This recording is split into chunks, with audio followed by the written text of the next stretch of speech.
Turn that down, please. Hey, what's up? Welcome to My Life Monday with Mike, your mentor. Hope you guys had a good weekend. Appreciate you guys tuning in and watching this. If you're watching the replay, thank you. Hope you get something out of this. If you're new to what I'm doing on this page with with Mike, your mentor, so this is all about helping guys become better fathers, better husbands, better leaders in their community, because the world's crazy, and masculinity and the whole idea surrounding manhood today is there's a lot of confusion, and a lot of that confusion is due to us as men not accepting responsibility in that area of our lives and not honoring that calling on our lives. We've abused it, some way more than others, and through that, men have kind of lost their way in what it looks like to be a man. And we have all these different ideas out there of what that is. You could go into any room and you could ask a number of men, when did you become a man? And they're either going to tell you they have no idea, or they're going to give you a multitude of different answers. When I drank my first beer, when I smoked my first cigarette, when I slept with a girl for the first time, when I was able to pay all my bills. I mean, the number of answers is far and ranging. So I say all that because also through that process, right, if you go back to earlier times, especially in Western society with the founding of America, you see the real roots of manhood and what it means to be a man, and how fathers spent time with their sons on the family farm, teaching them, interacting with them, doing life with them, and they were able to watch their dad work and learn from his side, and interact with those in the community. And through that, they were able to glean and learn a lot of knowledge, and not only learn it, but see it acted out firsthand. And then what happened is, after that agricultural generation, we had the Industrial Revolution, and that pulled men out of their homes. So now they weren't around their kids, working the family farm, 10 to 12 hours a day. They were gone, and then they were coming home, and the family was getting the leftovers of whatever the man had left, right or wrong.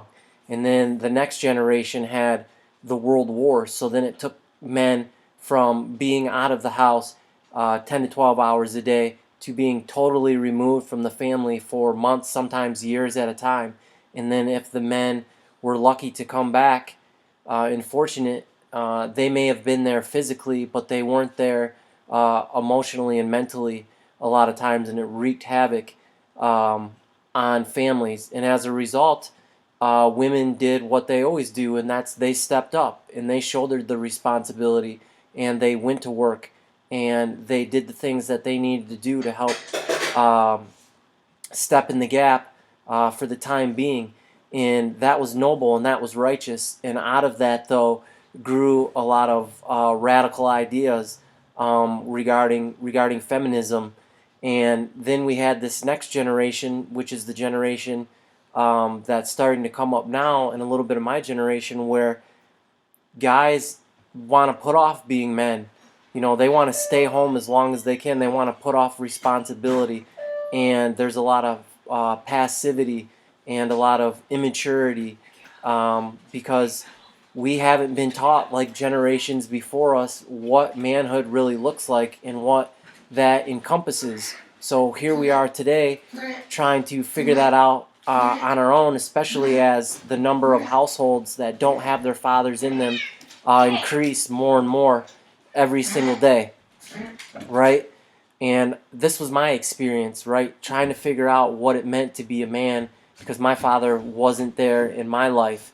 And because of that, I figured it out, thank God, but through that process, I caused a lot of damage. I caused a lot of damage to myself and the decisions I made. I caused a lot of damage to people in my family. I caused damage to my wife. And I've basically been quiet for 38 years trying to figure this out and not saying anything, as guys who were trying to figure this out gave up for whatever reason, and some of them decided to take their own lives. And I just can't live with that anymore. So the point of this page and me doing these lives is to take that wisdom that's been sown into me over all these years by so many different people and by so many hard and tough experiences that I've had in my life, and to share that with you guys, so that even if it means one less brother decides to take their life or to give up on their relationship or to walk out on their kids, then that's totally worth it. I ain't doing this to be famous. I could care less. But I do want to make a difference in the lives of whoever's willing to listen. So the theme of My Life Monday is me just simply sharing something from the prior week that made a little difference in my life, or got me or caused me to think maybe a little bit differently. So I don't know about you, but I like Netflix and I like documentaries. Like, I love the human story. I love watching people go through their lives and what they experience, and learning about their passions, and just seeing how they interact with their world. So one of my favorite shows on Netflix that I just finished, the most recent season, was Last Chance U. And if you haven't watched that series, it's basically about this pretty much old school, some would say, like, he's kind of a wigger, this coach, right? He's just this white guy with this black man soul, and he coaches at this junior college, and he takes this job over that no one wants, and he takes this crappy junior college from nothing and transforms them into a national powerhouse, and helps all these kids, go realize their dream of playing Division I football. And in this last season, they go from being conference champs and just crushing it and dominating it to this season where they're ranked top 5 in the nation, and they're just supposed to destroy everybody with the talent that they have. But for whatever reason, they can't pull it together. And the season follows them as they self-destruct, and all these things happen with players on the football team, with coaches on the football team. And watching this was like a reoccurring theme for me this past week, because some of the conversations that I've been having have been revolving around our dreams, right, as men, and what we want out of our lives. And this show takes a look at what these coaches and these kids are willing to do to reach their dream, which is, winning a national championship at the JUCO level and then playing Division I football, and how hard that really is, but also the discipline and the simplicity that it takes on a daily basis to be able to accomplish that, and how really, from the human perspective, so many of these kids have a hard time doing that, right? Like, they can't let go of some of the bad habits that they maybe have brought in along with them. They can't realize that that it's not just the moment, what they're doing, right? It affects their future. So some of the decisions that they're making. And I was just having a conversation with my son today, and we were talking about, what he wants to do in the future, and, one of his dreams of learning to make music and to pursue that, and kind of hesitancy, I think is the word I'm looking for, how he's hesitant to move forward in that, because he doesn't know what the future looks like. And I can relate to that, right? Like, starting this marketing company that I did 9 months ago, like, not knowing what that would look like and how I would make it work, and trying to figure all this out. And it reminds me of this story, right, in the Bible, and maybe you've heard of it, and it's about the Israelites and how they're slaves to the Egyptians, and they're able to, God frees them from that. But then, there's this dramatic scene in the Bible where they get to the Red Sea, and God miraculously parts the Red Sea, and they're able to walk through, and then it closes up behind them, and kills all of the Egyptian enemies that were following them. And then these people, they wander in the desert for 40 years as God is taking them to the promised land. And now here they are, they're finally about to enter the promised land, and they've got to cross another river, the Jordan River, right? And God tells them, okay, this is what you're going to do. You're going to go to the river and you're going to cross it, and I'll part it just like I parted the Red Sea. But God didn't share with them the details of how he was going to do that, right? So the priest entered the water first, and this Jordan River isn't like some tiny little river. It's like the size of the Mississippi, right? And this is in the flood season where the water is just rushing through there. So it could be a pretty terrifying thought. And not only do they have to get into the water, but they have to carry this thing called the Ark of the Covenant on their shoulders, right? These priests as they get into the water. So imagine you're one of these priests. You wander into the water expecting that God is going to part the sea and make this thing happen for you so you can get to the promised land that you've been told is yours, right? This dream that you have. And you start to enter the water, and you walk in and nothing happens. And the water is rushing all around you, and you take another step, and soon the water's up to your waist, and still nothing happened. And what's going through your mind? Do you have the faith to continue to pursue this dream that was birthed inside of you, that you were told was going to happen? Or do you turn around and go back from where you came? And I think that's reflective of a lot of our lives, right? Like, God gives us this dream inside of our hearts, and we're worried about all the details. Like, how is this going to happen every step of the way? And I need to know every step of the plan before I can actually get out and start moving and pursuing my dream. Well, in the story with the Israelites, right, they continue to move through that water. And God doesn't actually stop the water until the water level is at the priest's neck. Right? So imagine that. You're in this rushing, raging river with the water is up to your neck, and you're pretty much about to be washed away. But yet you're still holding on to that promise that was given to you, that vision, that dream, right? And you're willing to continue to go to it and to do what you have to get that, rather than turn back around without knowing all the details and how scary that must be. Right? And that's what happens in our life. I mean, I have to remind myself every day as I continue to try to build this marketing company that I don't know all the details. Like, I don't know maybe where the next client's going to come from. I don't know maybe how I'm going to solve this company's problem, or this person's problem in terms of their marketing, and that's okay. But because I'm going to figure it out. But the point is like, it's a dream that I have, and we got to keep marching towards that. We got to keep stepping into that further and further.